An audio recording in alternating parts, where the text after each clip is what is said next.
নানু, কিছু হয়নি, আমার শরীরটা একটু খারাপ লাগছে। আমি রুমে যাই, তোমরা ওদিকটা একটু দেখো। হেনা বেগম বিচলিত হয়ে বলেন। কি হয়েছে রোদ? বেশি শরীর খারাপ লাগছে তোর? ডাক্তার ডাকবো? রোদ শান্ত কণ্ঠেই বলে। নানু, তেমন কিছু হয়নি, একটু খারাপ লাগছে, ফ্রেশ হয়ে রেস্ট নিলেই ঠিক হয়ে যাবে। হেনা বেগম মাথায় হাত বুলিয়ে বলে। আচ্ছা, ঠিক আছে, তুই যা, গিয়ে রেস্ট নে। বলেই হেনা বেগম উপরে ছাদে চলে যায়। আর রোদ নিজের রুমে গিয়ে ওয়াশরুমের আয়নার সামনে দাঁড়িয়ে আছে। হঠাৎ ঝর্ণা ছেড়ে দেয়, গায়ে পানি পড়তে থাকে।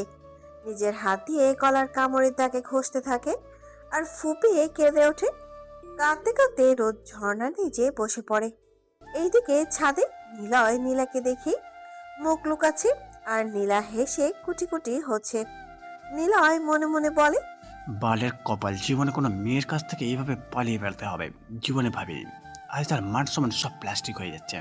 নীলা নিলয়কে দেখে দাঁত কেলিয়ে হাসছে আর নিলয় লজ্জায় মুখ লুকাচ্ছে, কিছু বলতেও পারছে না।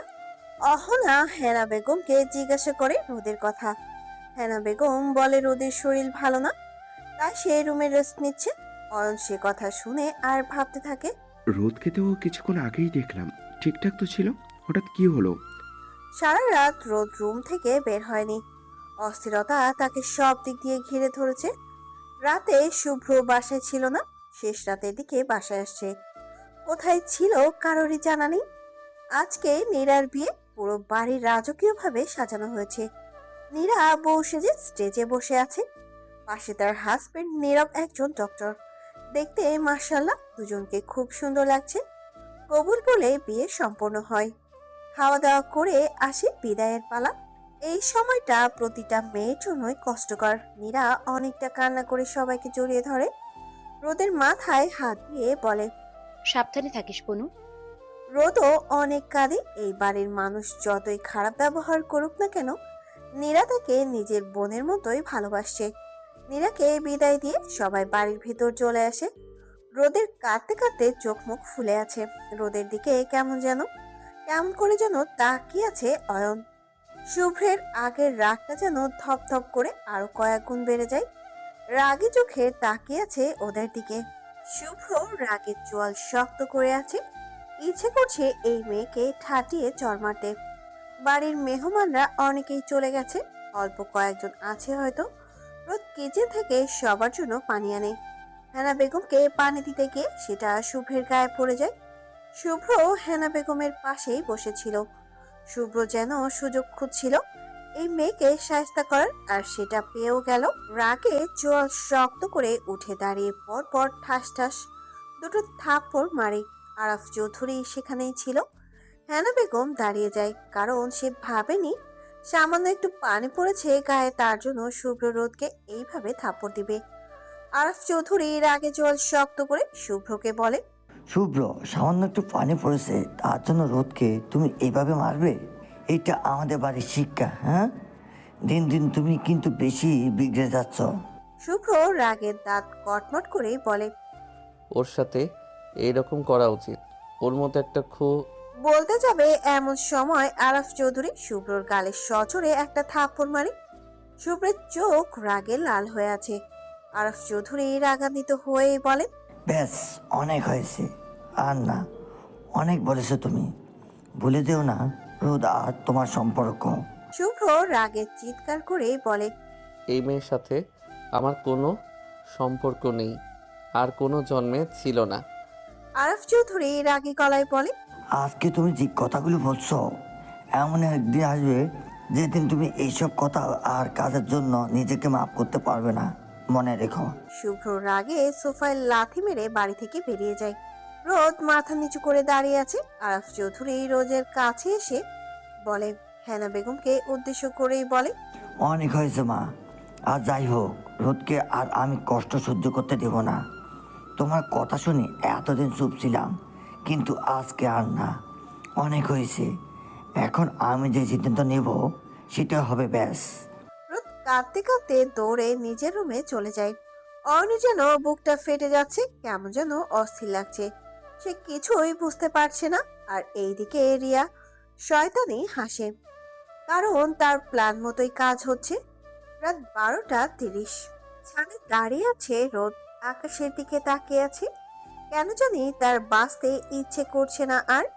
রোদ আকাশের দিকে তাকিয়ে বলে, আচ্ছা, এত মানুষ মরে যায়, তুমি কি আমাকে চোখে দেখো না আল্লাহ? আমি যার এই যন্ত্রণা সহ্য করতে পারছি না। রোদ কাঁদতে কাঁদতে ফ্লোরে বসে পড়ে। এমন সময় পেছন থেকে কেউ হাত রাখে রোদের কাঁধে। রোদ পিছন ফিরে তাকায়, দেখে অয়ন দাঁড়িয়ে আছে। রোদ কাঁদতে কাঁদতে অয়নকে জড়িয়ে ধরে, কান্না মিশ্রিত কণ্ঠেই বলে, অয়ন ভাই, আমি আর এই যন্ত্রণা সহ্য করতে পারছি না। প্লিজ আমাকে আপনি মেরে ফেলুন, তাহলে আর কারো জীবনে ঝামেলা হয়ে বাঁচতে হবে না। অয়নের বুকটা যেন ধক করে ওঠে। রোদের কান্নার শব্দ যেন তার বুকে তীরের মতো আঘাত করছে। অয়ন রোদের মাথায় হাত বুলিয়ে বলে, রোদ কান্না থামাও, তোমার চোখের পানি আমার সহ্য হয় না। রোদ প্লিজ। রোদের অয়নের কথা কানে আসতেই হুঁশ আসে। কান্না করতে করতে কি করে ফেলেছে। রোদ আস্তে করে অয়নকে বলে, অয়ন ভাই, সরি। সরি বলতে হবে না রোদ, আর এইভাবে কান্না করো না প্লিজ। মাথা নাড়িয়ে হ্যাঁ বলে রোদ। তারপর কিছু না বলে চলে আসে ছাদ থেকে। রুমে এসে ঘুমিয়ে পড়ে। সকাল সকাল ঘুম থেকে উঠে রোদ নামাজ পড়ে রান্নাঘরের দিকে যেতে থাকে। রোদ এইদিকে শুভ্র সারাদিন বাসায় আসেনি। সকাল সকাল বাসায় ঢুকেছে। রোদ সিঁড়ি দিয়ে নামছে। পিঙ্ক কালারের একটা সুতি থ্রি পিস পরা, ওনা আড়াই পাঁচ দেওয়া, চেহারা যেন জল করছে। শুভ্র নিজের ধ্যান ভাঙতেই রাগে চোয়াল শক্ত করে ফেলে।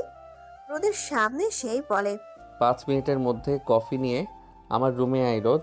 আর যদি 1 সেকেন্ড লেট হয় তো একটা থাপ্পড় খাবি ফার্স্ট। রোদ ভয়ে কেঁপে ওঠে। এখন আবার রুমে ডাকছে কেন? আবার না গেলেও বিপদ। রোদ তাড়াতাড়ি কফি বানিয়ে শুভ্রের রুমে যায়। রুমে গিয়ে দেখে শুভ্র রুমে নেই। ওয়াশরুম থেকে পানির শব্দ আসছে। ফ্রেশ হচ্ছে মনে হয়। তোয়ালে দিয়ে মুখ মুছতে মুছতে বের হয় শুভ্র ওয়াশরুম থেকে। রোদ মাথা নিচু করে আছে।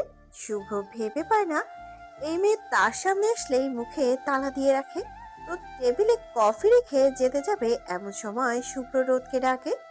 রোদের পা থেমে যায়। শুভ্র বলে, রোদ দাঁড়া। রোদ শুভ্রের কথা শুনে পেছন ফিরে তাকায়, কিন্তু মুখে কিছুই বলে না। শুভ্র যেন রাগটা আবারও বেড়ে যায়। আজ এতদিন হলো আসছে, কিন্তু এই মেয়ে তার সামনে একটা কথাও বলেনি। তার সামনে আসলেই বোবা হয়ে যায়। শুভ্র আবার রোদের নাম ধরে ডাকে, কিন্তু রোদ মুখ দিয়ে কোনো শব্দ বের হয় না। রাগে যেন শুভ্রের শরীর চলছে। রোদের হাত টেনে ধরে নিজের কাছে এনে মুখ চেপে ধরে বলে, এত তেজ না, আমার সামনে আসলেই মুখে তালা লাগিয়ে রাখিস। আর অন্য কারোর সাথে তো ঠিকই হাসতে পারিস না। রোদের চোখ দিয়ে ব্যথার পানি গড়িয়ে পড়ছে। শুভ্র ধাক্কা দিয়ে দূরে সরিয়ে দিয়ে বলে, দূরে যা আমার কাছ থেকে। রোদ চোখে পানি নিয়ে বেরিয়ে যায় রুম থেকে। সকাল 10:30। ড্রয়িং রুমে বসেছিল সবাই। এমন সময় আরাফ চৌধুরী বলে ওঠে, সবার সাথে একটা জরুরি কথা বলার ছিল। হেনা বেগম বলেন। কি বলবি, জরুরি কথা বল। আরাফ চৌধুরী সবার উদ্দেশ্যেই বলে ওঠে, আমি রোদের বিয়ে ঠিক করেছি আমার বিজনেস পার্টনার ছেলের সাথে। ছেলে একজন সিআইডি অফিসার, অনেক ভালো ছেলে। আর কালকে রোদকে তারা দেখতে আসছে। হেনা বেগম বসা থেকে উঠে দাঁড়ায়, তারপর বলে, কি বলছিস তুই আরাফ? তুইও কি শুভ্রর মতো পাগল হয়ে গেলি নাকি? আরাফ চৌধুরী রাগী গলায় বলেন, আমি ঠিকই আছি মা, আর আমার কথা আর নষ্ট হবে না। আর এতদিন তুমি যা বলছো শুনেছি, কিন্তু আর না। আমি তোদের কারোর মতামত জানতে চাইনি, আমি আমার মতামত জানালাম। আর আমি জানি রোদমা আমার কথার অবাধ্য হবে না। রোদের বিয়ের কথা শুনে যেন বুকের ভেতর ধক করে ওঠে। চোখের পানি টলমল করছে। মাথা নিচু করে কান্না আটকানোর চেষ্টা করছে। সিঁড়ি দিয়ে নামছিল শুভ্র। হেনা খান শুভ্রকে দেখে শুভ্রের কাছে যায়, তারপর বলে, শুভ্র দেখ, তোর বাবা কি বলছে, রোদকে নাকি বিয়ে দেবে। এইসব কি হচ্ছে শুভ্র? তুই কিছু বল শুভ্র। শুভ্রের মুখে স্পষ্ট বিরক্ত, সেটা রোদের চোখ এড়ায় না। শুভ্র ভ্রু কুচকে বলে, আমি কি করতে পারি দাদি? তোমরা এই মেয়েকে যেইখানে ইচ্ছে বিয়ে দাও, তাতে আমার কিচ্ছু যায় আসে না। আর এইসব কথা বলে আমার কানের কাছে ঘ্যান ঘ্যান করবে না। শুভ্র দাদের মুখ ছোট হয়ে যায়। কারণ সে কখনো ভাবেনি শুভ্র এইসব বলবে। হেনা বেগম বলেন, শুভ্র, কী সব বলছিস? তোর মাথা ঠিক আছে? এইসব কোন ধরনের কথাবার্তা? সব কিছু এইভাবে ভুলে যাস না। হেনা বেগমকে শুভ্র বিরক্ত নিয়েই বলে, আমি সব কিছু অনেক আগেই ভুলে গেছি দাদি। আর প্লিজ আমার সাথে এই সব কথা নিয়ে কিছু শুনতে চাই না। কথাগুলো বলেই শুভ্র বাসা থেকে বের হয়ে যায়। হেনা বেগম শুভ্রকে বোঝাতে তার পেছনে যেতে নেয়। এমন সময় আরফ চৌধুরী রাগে জল শক্ত করেই বলে, ব্যাস মা, ওইখানে দাঁড়াও। অনেক হয়েছে, তোমার নাতি যা বলার বলে দিয়েছে। আর আমি আমার সিদ্ধান্ত থেকে এক পা নড়ব না। রোদের বিয়ে আমি খুব তাড়াতাড়ি দিব। অয়নের যেন বুকের ভেতর তোলপাড় শুরু হয়ে যায়। অয়ন আরফ চৌধুরীর উদ্দেশ্য করে কিছু বলবে, চাচা যান আমার কথা। আর কিছু বলতে পারে না অয়ন। আরফ চৌধুরী গম্ভীর কণ্ঠে বলে ওঠে, অয়ন, আমি কোনো সাফাই শুনতে চাই না তোমার কাছ থেকে। আমি যে সিদ্ধান্ত নিয়েছি সেইটাই হবে। বলে থপ থপ পা ফেলে রুমে চলে যায়। রোদের যেন বুক ফেটে যাচ্ছে। শুভ্রের সব কথাই শুনেছে সে। রোদ চোখের পানি মুছে আর মনে মনে বলে, অনেক হয়েছে, আর না, এবার আর মায়া আর মোহে আটকে থাকবো না। যে আমাকে চায় না তার জন্য আর আমি কষ্ট পাবো না, আর না। নিলয় কেমন করে যেন তাকিয়ে আছে রোদের দিকে। সে তো সেদিন রোদ আর শুভ্রকে ঘনিষ্ঠ অবস্থায় দেখেছিল। সে ভেবেছিল তার শুভ্র ভাই এই বিয়ে হতে দিবে না, কিন্তু সে তো কিছুই বলল না, আরো বিয়েতে উৎসাহ দিয়ে গেল। তাহলে কি সেদিন সে ভুল দেখেছিল? হতেও পারে তার যে শুভ্র ভাই জীবনেও ওইসব করবে না কারোর সাথে আনরোমান্টিকের ড্রামা। অয়নের কেমন যেন অস্থির লাগছে। অয়ন বাড়ি থেকে বেরিয়ে যায়। রিয়া হাসছে, তার প্ল্যান মতোই সব হচ্ছে। আরফ চৌধুরী রুমে গিয়ে আরফিন বেগমের ছবির সামনে দাঁড়ায়। চোখ তার ঝাপসা হয়ে আসে। চোখের পানিতে চোখ থেকে চশমা খুলে আবার চোখে পড়ে নেয়। তারপর বলে, আমি তোমার কথা রাখতে পারিনি আফরিন, পারিনি রাখতে। আমাকে তুমি মাফ করে দিও। রোদ মায়ের সুখের জন্য হলেও এইসব করা দরকার। মা, হেনা বেগম মাথা তুলে তাকায় আরফ চৌধুরী হেনা বেগমকে বলে, মা, কালকে রোদকে দেখতে আসার কথা ছিল, কিন্তু তারা সবাই আজকে বিকালেই রোদকে দেখতে আসছে। তুমি রোদকে সাজিয়ে গুছিয়ে রেডি করো। হেনা বেগম মুখ কালো করে বলেন, আরাফ, তুই একটু বেশি তাড়াহুড়ো করছিস না? আরও একটু ভেবেচিন্তে সিদ্ধান্ত নিলে কেমন হয়? আরফ চৌধুরী রাগী কণ্ঠেই বলে, আমাজান প্লিজ, আমি কোনো কথা শুনতে চাই না। আর ভাবাভাবির সময় শেষ। এখন আমি যা বলবো তাই হবে। হেনা বেগম আর কিছু বলে না। সে ভালো করেই জানেন এখন আর কিছু বলে কাজ হবে না। ধপ করে সোফায় বসে পড়ে। আরফ চৌধুরীর কথাগুলো রোদও কানে যায়। সে নীরবে চোখের পানি মুছে। কেমন যেন বুকের ভেতর তোলপাড় শুরু হয়ে গেছে। নিজেকে কোনোভাবেই শান্ত করতে পারছে না। নীলা রোদের বিয়ের কথা হেনা বেগমের কাছ থেকে শুনেই রোদের কাছে আসে। বাড়ির ভেতর ঢুকে রোদের রুমের দিকে যায়। হঠাৎ কারোর সাথে ধাক্কা খেয়ে গায়ের উপর পড়ে যায়। সামনে তাকিয়ে খানিকটা লজ্জা পায় নীলা। কেমন করে যেন তাকিয়ে আছে। নীলয় নীলার দিকে। নীলা তাড়াতাড়ি উঠে দাঁড়ায়, কিছুটা রাগ মিশ্রিত কণ্ঠেই বলে, এই, আপনার সমস্যা কি? হ্যাঁ, আপনি আমার কাছে এসে ধাক্কা খেতে হবে? হ্যাঁ, নীলয় নীলার দিকে কিছুটা ঝুঁকে বলে, জানি না কি সমস্যা, তবে বড় কোনো সমস্যা তো হবেই। তা না হলে শুধু বারবার আপনার তাদের কেন ধাক্কা খায় বলেন তো? নীলা রাগ নিয়ে বলে, সমস্যা তো অনেক বড়ই, কারণ আপনার চোখ তো আপনি পকেটে নিয়ে হাঁটেন আর বারবার আমার সামনে এসেই পড়েন। আর বড় সমস্যা হলো আপনি একটা হাঁদারাম। বলে এই রাগে গজ গজ করতে করতে চলে যায়। নীলয় নীলার কথা শুনে ফিক করে হেসে দেয় আর মনে মনে বলে, মেয়েটা আসলেই সুন্দর, রাখলে তো আরো সুন্দর লাগে। এখন বিকাল 3:30। রোদ নিজের রুমের ব্যালকনিতে দাঁড়িয়ে আছে। নীলা পেছন থেকে রোদকে জড়িয়ে ধরে। রোদ নীলার দিকে ফিরে নীলাকে জড়িয়ে ধরে ফুপিয়ে কেঁদে দেয় ওঠে।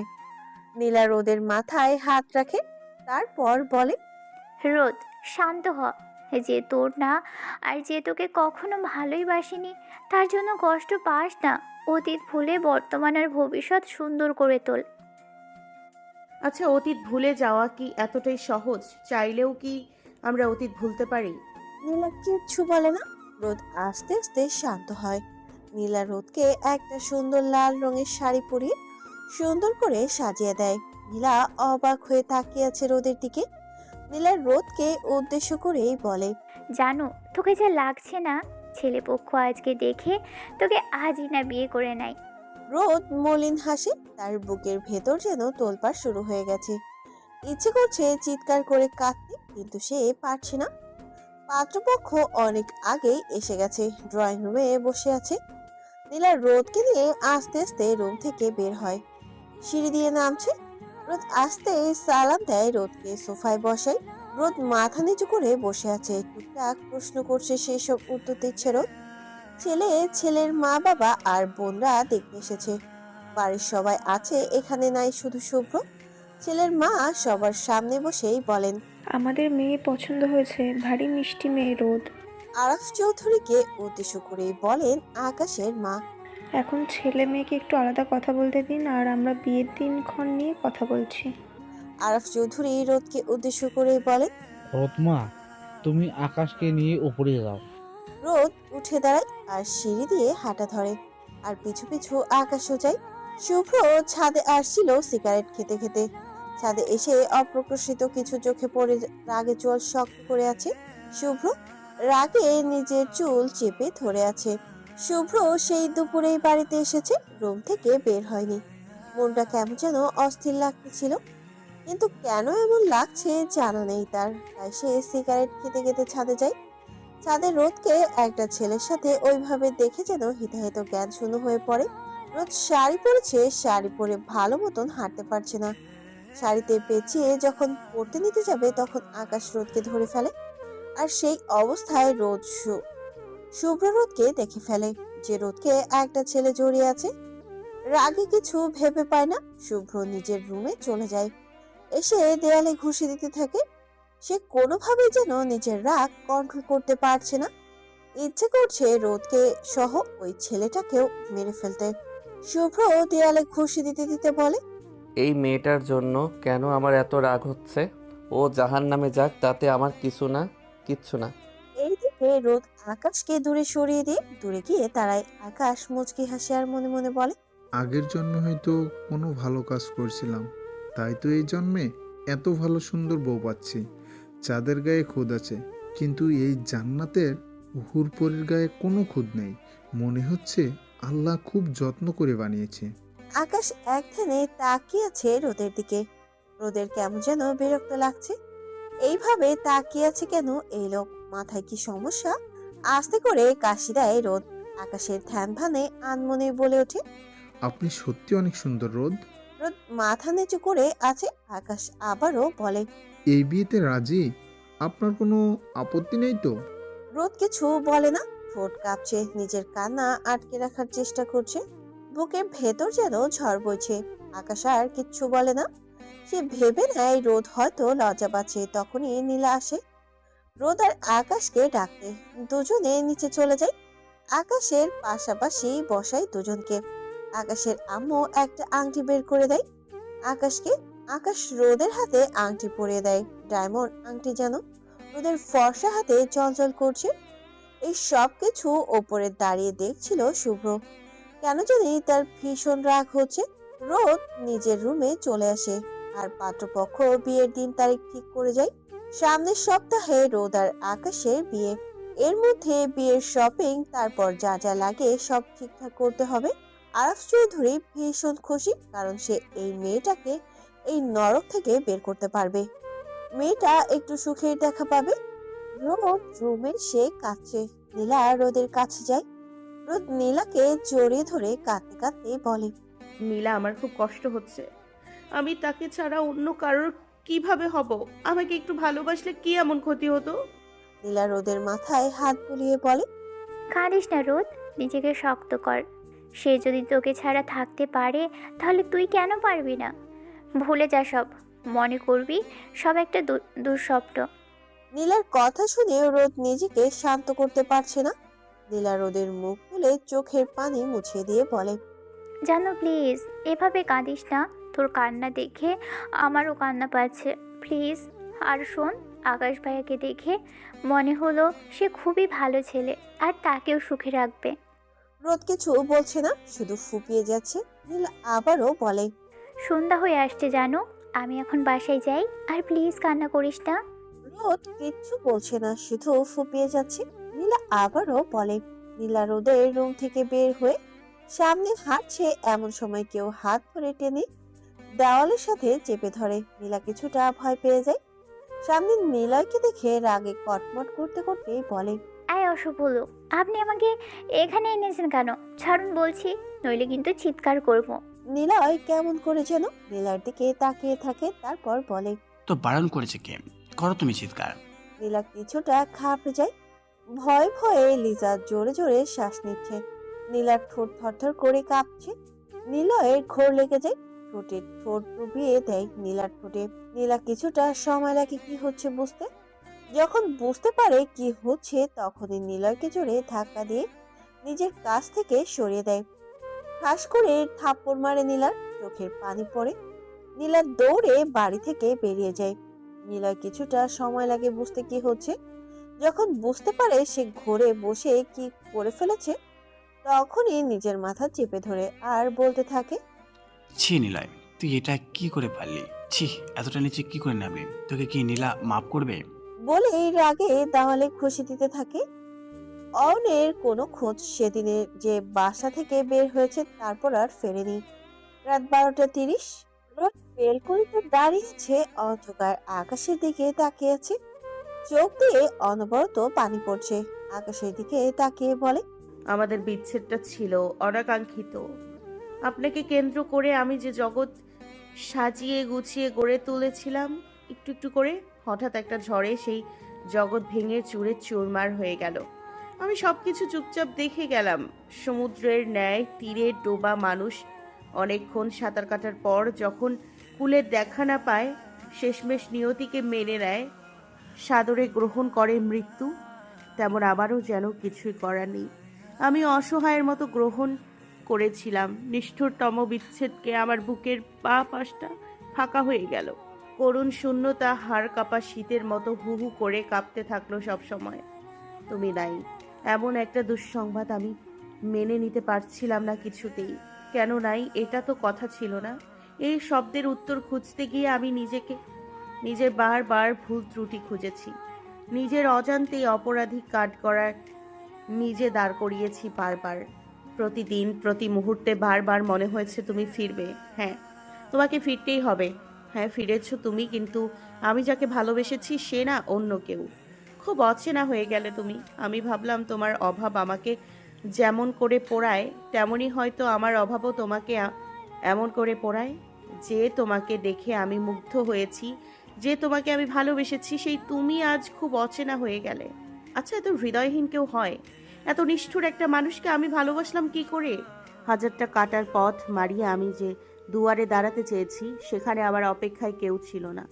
কে জানতো, হাজারটা বাড়িয়ে দেয়া হাত ফিরিয়ে দিয়ে আমি যে হাতটা শক্ত করে ধরে রাখতে চেয়েছিলাম, সেই হাতটা সবার আগে আমার হাত ছেড়ে দেবে। আচ্ছা, কিভাবে সব কিছু ভুলে গেলেন? কিভাবে এতটা নিষ্ঠুর হলেন? আমি তো আপনাকে খুব বেশি ভালোবেসেছি। আপনার আমার এই বিচ্ছেদ কেন হলো? কি দোষ করেছিলাম আমি যে এতটা ঘৃণা করেন আমায়? রোদ কাঁদতে কাঁদতে বসে পড়ে। দুপুর 11টা। একটা কফি শপে বসে মিটিং করছিল শুভ্র। হঠাৎ কারো হাসির শব্দ পায়। সামনে তাকাতেই ভ্রু কুঁচকে তাকায় শুভ্র। রোদ বসে আছে সামনে, লোকটাকে দেখতে পাচ্ছে না। রোদকে অন্য কারোর সাথে এইভাবে বসে থাকতে দেখে রেগে গিয়ে জোরে থাপ্পড় বসায় রোদের গালে। আশেপাশে সবাই তাকিয়ে আছে। শুভ্র রাগে যেন শরীর জ্বলে যাচ্ছে। সারা রাত ঘুমাতে পারেনি নিলয়। নিজের অপরাধ বোধ যেন তাকে চারদিক থেকে ঘিরে ধরেছে। কি করবে বুঝতে পারছে না। সকাল সকাল ঘুম থেকে উঠে রোদ নামাজ পড়ে রুমে বসে আছে। রোদ আজকে সে কলেজ যাবে। নীলাকে ফোন দেয়। নীলা ফোন তোলে না। 3বারের বার ফোন তুলে নীলাকে কলেজ যাওয়ার কথা জিজ্ঞেস করতে নীলা না বলে দেয় সে যাবে না, কিন্তু রোদের রিকোয়েস্টে রাজি হয়। রোদকে এখন আর বাসার কাজ করতে দেয় না আরাফ চৌধুরী। বাড়ির সবাইকে বলে দিয়েছে রোদকে দিয়ে যেন কোনো কাজ না করায়। রোদ রেডি হয়ে বাসা থেকে বেরিয়ে যায় কলেজের উদ্দেশ্যে। এইদিকে নিলয় যেন নিঃশ্বাস নিতেও কষ্ট হচ্ছে। কিছুই বুঝতে পারছে না সে কি করবে। হঠাৎ রোদকে বাসা থেকে বের হতে দেখে জিজ্ঞাসা করে কই যায়। রোদ আস্তে করে বলে, কলেজে যাচ্ছি ভাইয়া। নিলয় কিছুটা তাড়াহুড়ো করে জিজ্ঞাসা করে। নীলাও কি কলেজে যাবে? রোদ কিছু ফ্রু কুচকে বলে। জি ভাইয়া যাবে, ফোন দিচ্ছিল। নিলয় আর কিছু না বলে দৌড়ে বাড়ির ভেতরে যায়।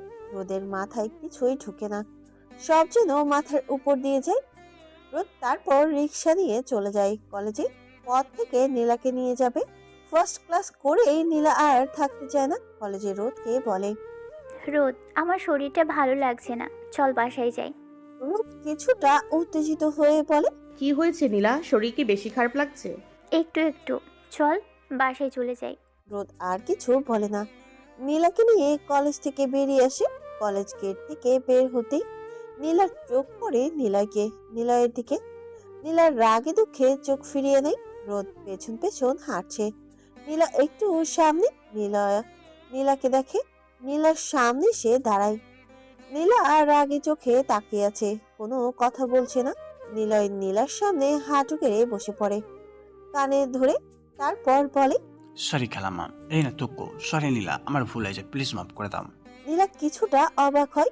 এইভাবে পাবলিক প্লেসে হাঁটু গেড়ে বসে সরি বলবে জীবনেও ভাবেনি। নীলা মুখে কিছুটা বিরক্ত ছাপ টেনেই বলে, এই, আপনি কি সব করছেন? মাথা ঠিক আছে? আশেপাশে লোকজন দেখছেন, উঠুন বলছি। দেখলে দেখো, যতক্ষণ না তুমি মাফ করে দিচ্ছ আমি এখান থেকে উঠবো না, এইভাবেই বসে থাকবো। রোদের কিছুক্ষণ সময় লাগে সবটা বুঝতে। সে অবাক হয়ে বলে, ভাইয়া কি করছেন এইভাবে পাবলিক প্লেসে, সবাই দেখছে।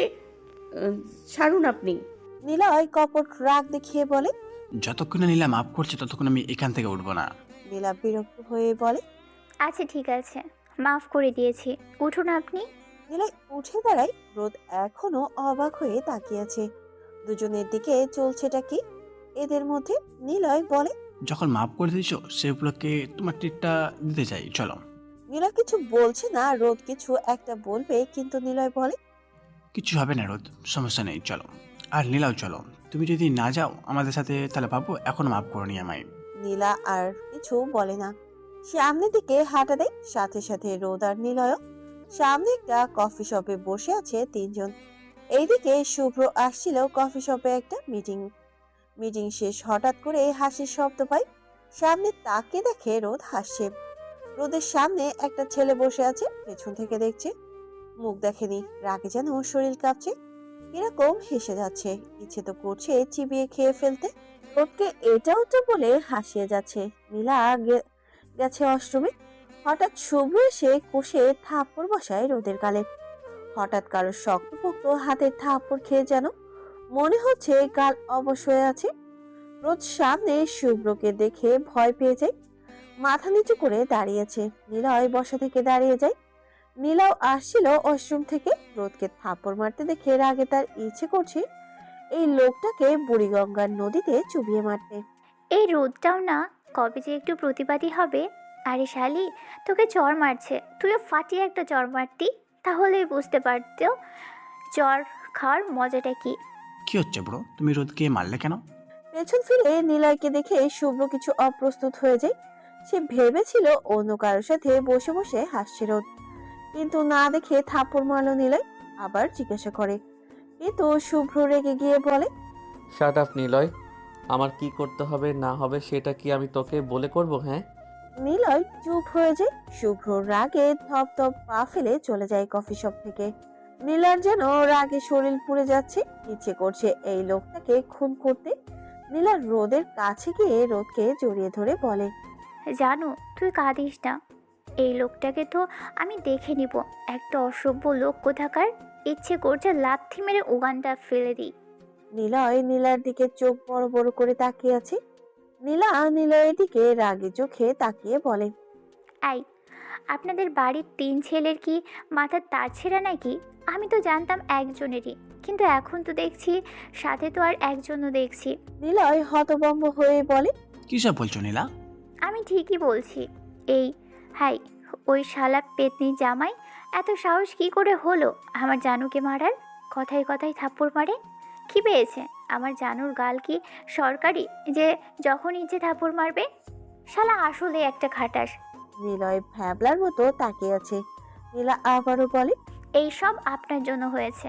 আপনার সাথে যদি কফি শপে না আসতাম তাহলে আর রোদ মার খেত না। আপনার মতো হাদারামের কথাই এখানে আসাই উচিত হয়নি। রোদ আস্তে করেই বলে,